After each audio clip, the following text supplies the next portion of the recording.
So hey, welcome back to Rusted Horsepower. A couple of weeks ago we got some pretty cold weather here in South Texas. And a few days afterwards, my niece gave me a call and she had a question about the radiator was empty and water was leaking from one of the head bolts. Unfortunately, she had nothing but water in the radiator, so I let her know that her head gasket was probably blown, or worse yet, maybe a cracked head or a cracked block. But that kind of gave me an idea. It actually gave me a little bit of a scare. I'm like, what kind of water, what do I have in the radiator of my car? So yeah, right away after I hang up with her, I come out to my car, take the radiator cap off, take a look inside, and there's green coolant. Not only that, but there's coolant in there. So that tells me most likely there's no leak or damage. So I say most likely because nothing's for sure when it comes to cars. But let me show you a few ways to check for any kind of coolant leak or any kind of freezing damage. So these are some of the tools that I use whenever I'm testing a cooling system. First, we have this one by Mightyvac. This is a MV4560, kind of an economy pressure tester for a more like a weekend warrior, not really a everyday professional. Interesting thing about this kit is it does come with cap adapters. These are useful. This kit runs somewhere around $50. We also have a spill-proof funnel kit. This one is pretty useful as well. This one runs for roughly somewhere around $30. We have this Snap-on SVTS 262C. This is an older model. I've been using this one for about 15 if not 20 years. They might have a superseded model by now, but this tester runs somewhere roughly around $300. Comes with cap adapters, the actual pressure tester housing. It's like a pump, really, a hand pump. All different adapters for different kind of radiators or reservoirs. Then we have this one. This is by Mightyvac also. It's a MV4525. This one runs somewhere around $250, and it's a pretty big kit.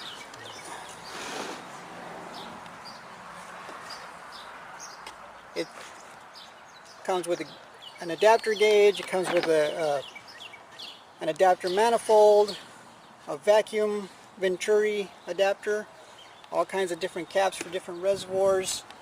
It comes with the thermometer, a pump adapter.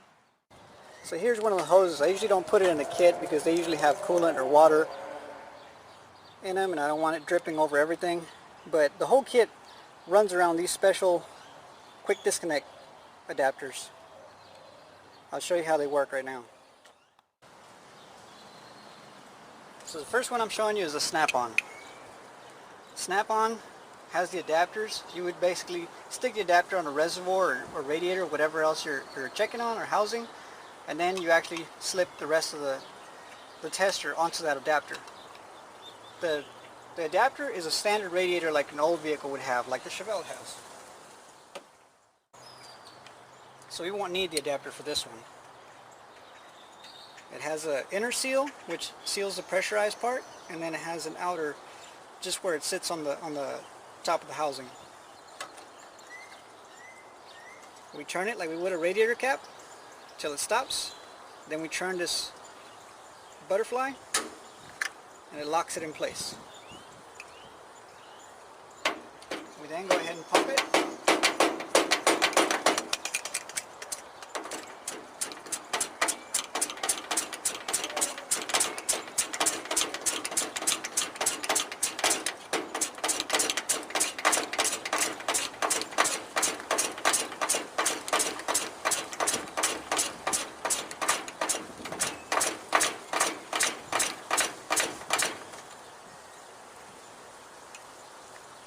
Usually you pump it on a car like this, you pump it to about 15 psi.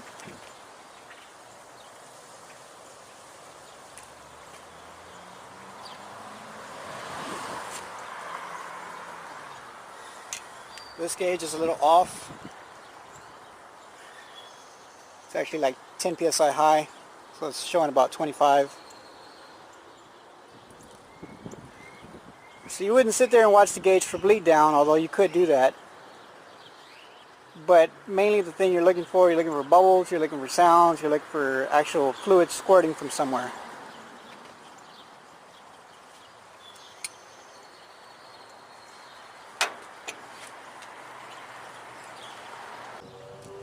Everything seems good, so I'll go ahead and release the pressure. To release the pressure, you just turn the butterfly again, clockwise this time. It has these little ridges where it goes up, actually pulls it away from the radiator. You do it slowly to release pressure. If you do it too fast, you're going to get a gusher. A gusher of coolant's going to come out.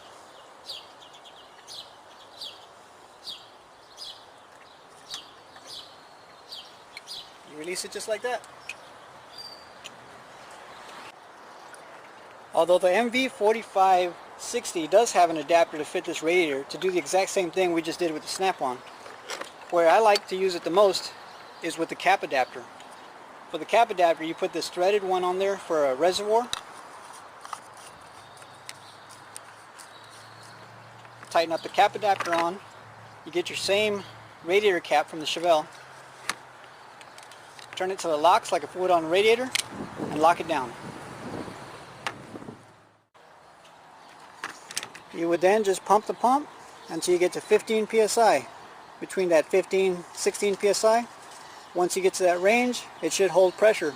If it doesn't, you got a bad radiator cap with you. So then we have the MightyVac MV4525. This is by far my favorite kit. Let me go ahead and show you how it works. First thing we do, just like the other kits, we select a cap that fits the vehicle.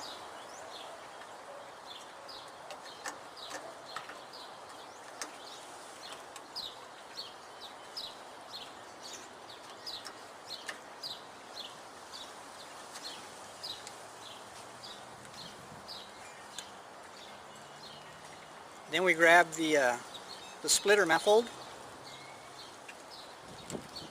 Has that quick disconnect. Just press it down, it snaps in.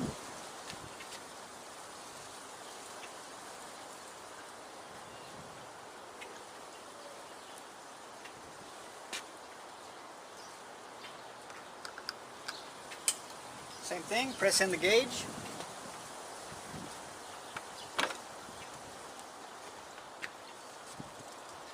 A little pump.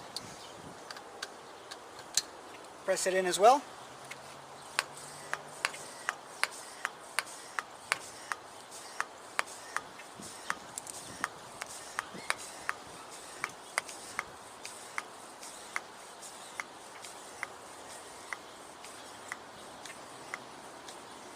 Get to 15 psi. This kit you can actually disconnect.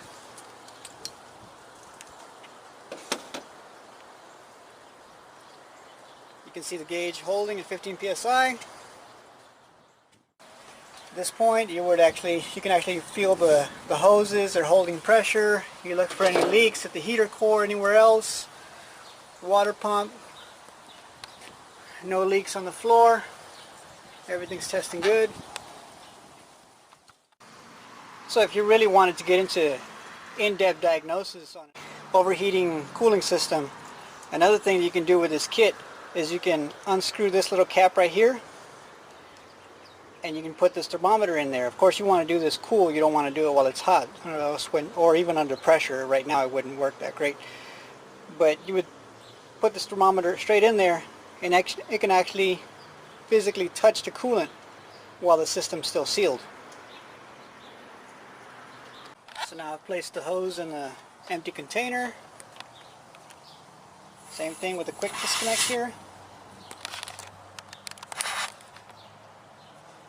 Quick disconnect and press it down and we're releasing pressure. So the MV4525 also has the ability to vacuum the system and also vacuum refill the system. This is what I'm going to show you next, and this is the reason why it's my favorite kit out of all the coolant system testers here. So you have a Venturi vacuum adapter here. And you are going to need an air compressor. You hook it up, start blowing air through the filter. And again, we can put this in it and catch it on.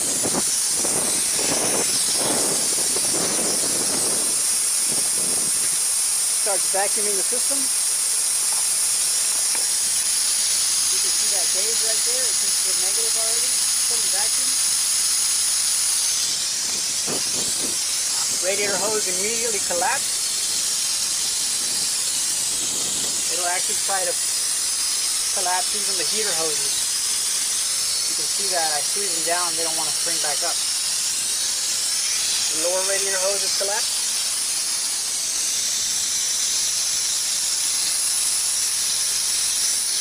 Once it gets to about 22 and a half, 23 inches of vacuum, inches of mercury, I like to disconnect the venturi. You can now watch the gauge, see if it holds vacuum. Usually if a system holds vacuum, it's going to hold pressure. I like vacuum testing cooling systems instead of pressure testing. And actually, once you get done doing a water pump or something, it makes more sense to vacuum test the system before you get it hot, and then it's kind of hard to work on it if you do find another leak. There's been plenty of times when I've vacuum tested a system and I find a leak, or I feel like there's a leak, I look for a leak and I fix it rather than getting it hot and then having to wait for everything to cool down again, or lose a bunch of coolant in the process. So this is the refilling part of it. While the system's still under vacuum, you can tell it's still holding about the same reading where it was earlier. Now we take the hose out of an empty container. If you can tell, it has kind of some kind of a strainer there, that way you don't pick up any trash. We have a little bit of coolant here. We drop it down as low as it'll go. Come back up here. Once we open this valve, we're releasing the coolant to go back into the system. Barely tell that the hose turned green. The gauge is going back to the positive side or back to zero.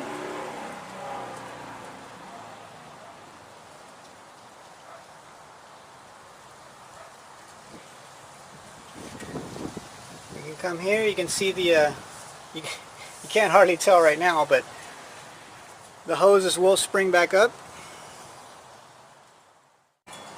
So this is the last thing that I'm going to show you, the spill-free funnel, spill-proof funnel. Pretty simple, it's just a funnel, comes with all these adapters. You just locate the adapter you need. Comes with standard radiator locking type adapters, different fittings. Also comes with a screw-in adapter for reservoirs or housing adapters. This is the one we're going to use, the most standard radiator one. So you just basically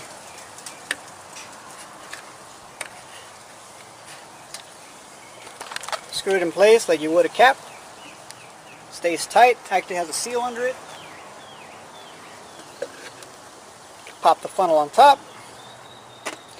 Has a plunger in case you, or a stopper in case you need to stop coolant flow.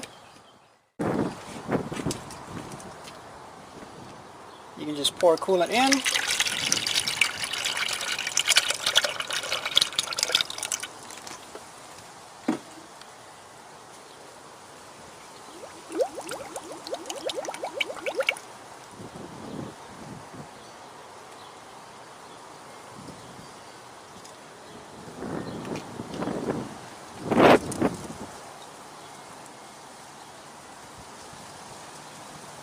You could actually squeeze the hose if you want to purge out a bubble.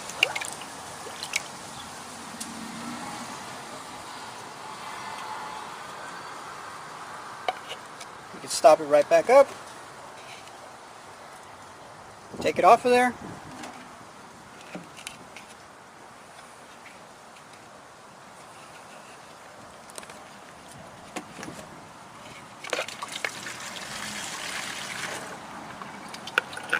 Goes right back in.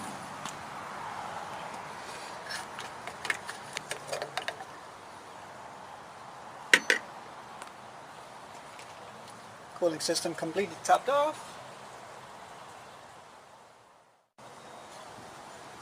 And you put your cap back on.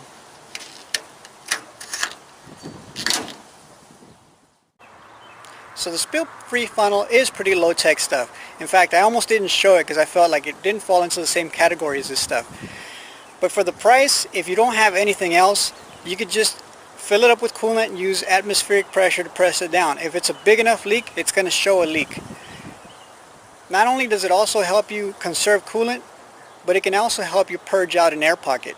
It's kind of a similar way as the 4525, but is at a much cheaper price. Anyways guys, thanks a lot for watching. Don't forget to comment, like, and subscribe.